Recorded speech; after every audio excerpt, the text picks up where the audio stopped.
central bank helped to calm fears of a global economic slowdown. Now, most Japanese companies have put capital investment plans on hold, and a lot of that as a result of the US-China trade war and other global risks. That's according to a Reuters survey. The Nikkei did rise more than 1% to a 4-month high this morning. Markets in mainland China and South Korea were, however, closed for public holidays.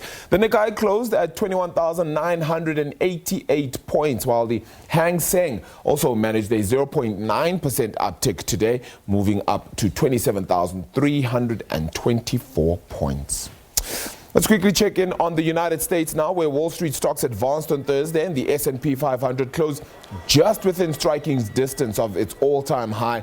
A lot of that was buoyed by positive developments on the US-China trade front and a promise of continued stimulus from the European Central Bank. Now, the Dow Jones Industrial Average did rise almost 0.2%. That's at 27,184 points. S&P 500 ticking up 0.3% as well, just above that 3,000-point mark. And the Nasdaq Composite added the same margin to close at 8,194 points.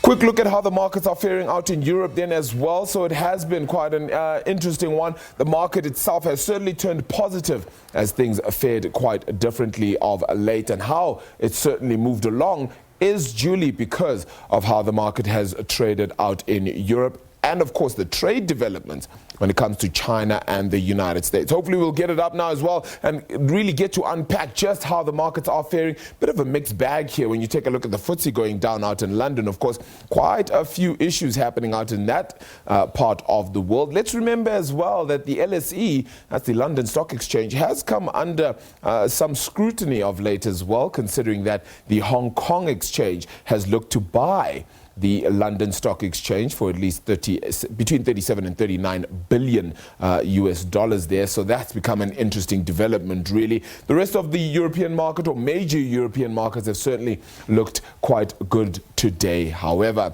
the All-Share Index today, having seen some positive numbers of late this week, certainly looks to be closing out in better territory as well, around 0.4% better off for the JSE All-Share above that 57,000 point mark. The industrials doing well as well, and of course a lot of that will be dependent on what happens out with Naspers, having seen this week them put away some of their their stock, their internet business as well, in a company called Process, which then listed on Amsterdam, should I say, as well, which then of course took away a little bit of the value of Naspers. But certainly the core business still seems to be remaining strong, and some positivity coming through there. The financials and the bank counters also headed higher.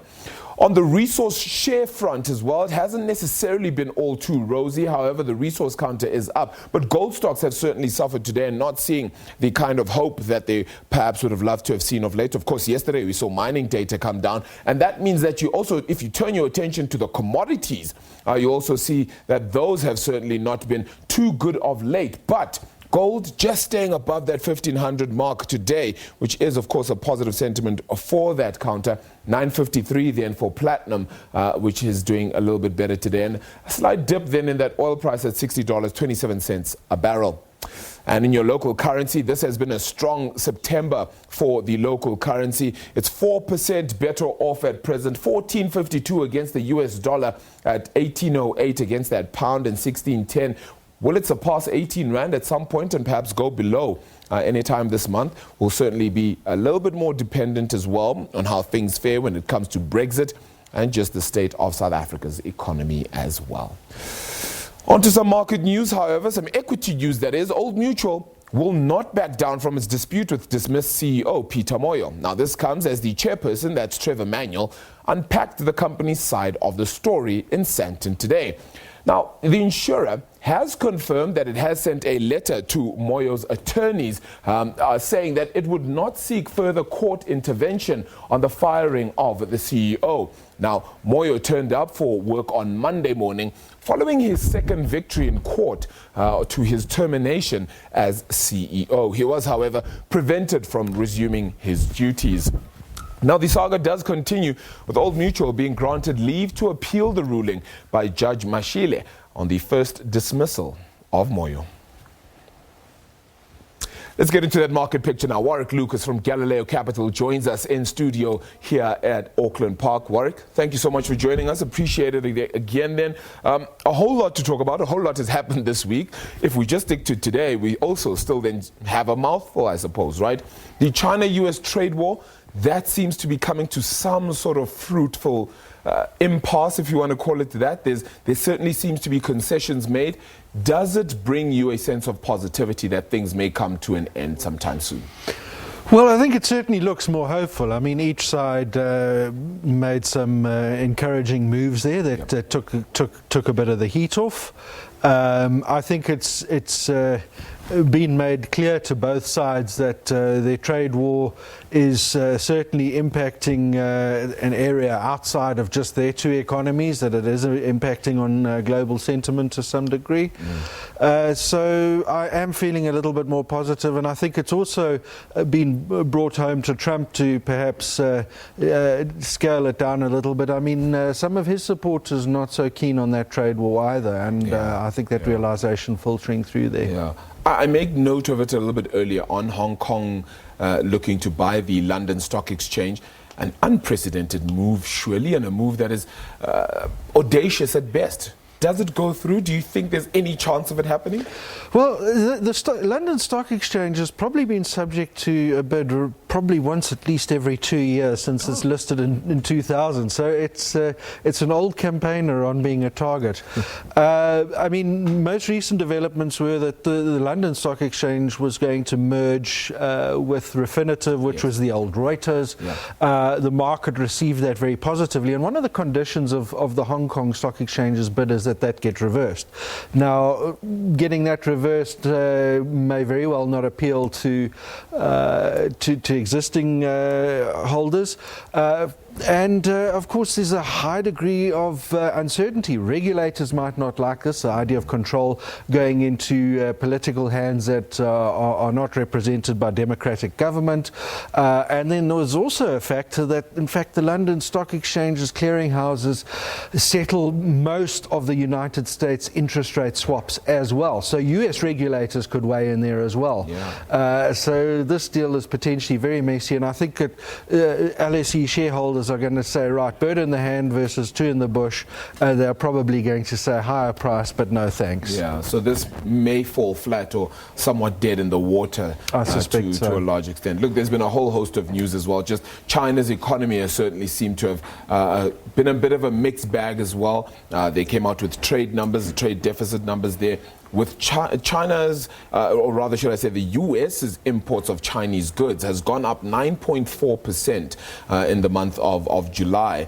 And that certainly still means that no matter how much they try to fight it, China is still a huge player in that US market. This is not going to please Donald Trump at all. Yeah, no, I mean, it's certainly quite messy, although, of course, I suppose he's got the higher tax revenues from that. And heaven knows he'd had some enormous tax cuts that had to be paid for, so there you go. I mean, I think it also goes to highlight a certain degree of inertia that the world is highly interlinked, and these politicians need to be very careful with these trade wars and the unintended consequences of what they do. Yeah, you speak about taxes. Donald Trump suggesting that he might have a middle-income household tax plan or tax overhaul in place very soon. So that will certainly be interesting to look out for. Let's turn our attention to things of today as well then, or pretty recently. Steinhoff also being fined 1.5 billion and then being cut to an absolutely minuscule 53 million rand. Well, I think they needed a bit of a discount there. The reality is that 1.5 billion would certainly have pushed them a lot closer to the edge. They already are quite close to the edge as it is. I don't think they needed any further pressure. And after all, if Steinhoff management aren't to manage the whole process of unraveling this mess, and you find it out of existence, then you wind up stepping in anyway. So I think it was a pragmatic view from the regulators there, just to say, right, well, we're going to wrap you hard across the knuckles and we'll leave it there. Would it not have been better to have had perhaps a suspended sort of sentence when it comes to the fine? And what I mean by that is, yes, you say it's 1.5 billion. You need to pay 53 million by the end of this year, or whatever the case is. And as you continue to make money, if the business does continue to make money at any point in time, you then continuously pay back a portion of that fine. Would that not have been a better? Because it just feels as though you've been caught, badly, and yet you're not actually paying for the full consequences. Okay, so theoretically, yes. Although, I mean, shareholders have already paid some very severe consequences from that action by the fraudulent past, shall we say? Yeah. I think the problem with a fine regime like that is you would then have to account for it. So it would again put your balance sheet into the same situation as if you'd paid the fine anyway, because you'd have to provide for it. So in a short answer, probably better not to. Yeah. Okay. Well, overall, very quickly, the Peter Moyo saga. Much ado about nothing. What do you think? I mean, wow. It just drags on. What can we say? I mean, that's a real soap opera there. Yeah, where it ends, we'll certainly find out very soon. Of course, the chairperson, Trevor Manuel, explaining where he stands. The company saying they're not backing down as well, despite the fact that they won't be taking further action on the second dismissal of Peter Moyo. Of course, they do have leave to appeal the first dismissal, which was reversed then by the High Court. So a whole lot of things happening, but it's a positive end, what seems like a positive end anyway, to the JSE All Share this afternoon. We'll see how things fare, of course, later on today. But for now, that's where the buck stops. I was, of course, joined by Warwick Lucas from Galileo Capital. My colleague, Diabo Sito, joins us right after the short break. And this time, we talk about the blooming business of being a florist. All of that right after this.